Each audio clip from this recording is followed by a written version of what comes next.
കുട്ടികളുടെ അഡിക്ഷൻ ഇന്ന് ഗെയിമിന് അടിമയായിക്കൊണ്ടിരിക്കുന്നു. എല്ലാവരുടെയും ബേജാറാണത്. കുട്ടികളിൽ അക്രമവാസന പെരുകിക്കൊണ്ടിരിക്കുന്നു. ആ മൊബൈൽ ഒന്ന് വാങ്ങി വെച്ചാൽ പാത്രങ്ങൾ എടുത്ത് കുട്ടികൾ എറിഞ്ഞുകൊണ്ടിരിക്കുന്നു. ഞാൻ കിണറ്റിൽ ചാടുമെന്ന് പറയുന്നു, ഞാൻ ബിൽഡിങ്ങിന്റെ മുകളിൽ കയറി താഴേക്ക് ചാടുമെന്ന് പറയുന്നു. അങ്ങനെ ആത്മഹത്യ ചെയ്യുന്ന മക്കളെയും നമ്മൾ കണ്ടുകൊണ്ടിരിക്കുന്നു. ഇങ്ങനെയുള്ള ഒരു അഗ്നിപർവ്വതത്തിന് മുകളിലാണ് ഇന്ന് പല കുടുംബങ്ങളും കഴിഞ്ഞുകൊണ്ടിരിക്കുന്നത്. ഇവിടെയും തന്നെ ഇതിന്റെ അടിസ്ഥാന കാരണത്തെ നമുക്ക് തൊടാൻ നമുക്ക് പലപ്പോഴും കഴിയുന്നില്ല. ഇവിടെ ഉമ്മമാര് വന്നിട്ടുണ്ടല്ലോ, ഞാൻ അവരോട് പറയാണ്, എന്താ അതിന്റെ അടിസ്ഥാന കാരണം?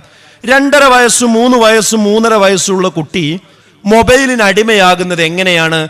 ഭക്ഷണം കൊടുക്കാൻ വേണ്ടി ഒക്കത്ത് വെച്ച് തൽക്കാലം ആ ഭക്ഷണം ഒന്നും വായിക്കാകാൻ വേണ്ടിയിട്ട് എന്ത് ചെയ്യുക? ഈ മൊബൈലിൽ റീൽസ് കാണിച്ചു കൊടുക്കുക. ഇതാരാ കാണിച്ചു കൊടുക്കുന്നത്? ആദ്യം അയൽവാസിയല്ല, നാട്ടുകാരല്ല, അവന്റെ സുഹൃത്തുക്കളല്ല, ഏതൊരു ഉദരത്തിലാണോ ആ കുഞ്ഞ് പിറന്നത് ആ ഉമ്മയാണ് ഇത് ആദ്യം കാണിച്ചു കൊടുക്കുന്നത്. ഈ റീൽസിന്റെ, ഈ വയലൻസിന്റെ എല്ലാവിധ ക്രൂരകൃത്യങ്ങളും കാണുന്ന സിനിമകളിൽ വരുന്ന ആ വയലൻസിന്റെ രംഗങ്ങൾ ഉള്ള ഭാഗങ്ങൾ, അങ്ങനെയുള്ള പാട്ടുകൾ, അങ്ങനെയുള്ള രംഗങ്ങളിലേക്ക് കുട്ടികൾ എത്തുന്നതിന്റെ ബാലപാഠമായി ആരാണ് നിന്നുകൊടുക്കുന്നത്? ഉമ്മമാരെ, നമ്മളല്ലേ? നിങ്ങൾ ആലോചിച്ച് നോക്കൂ.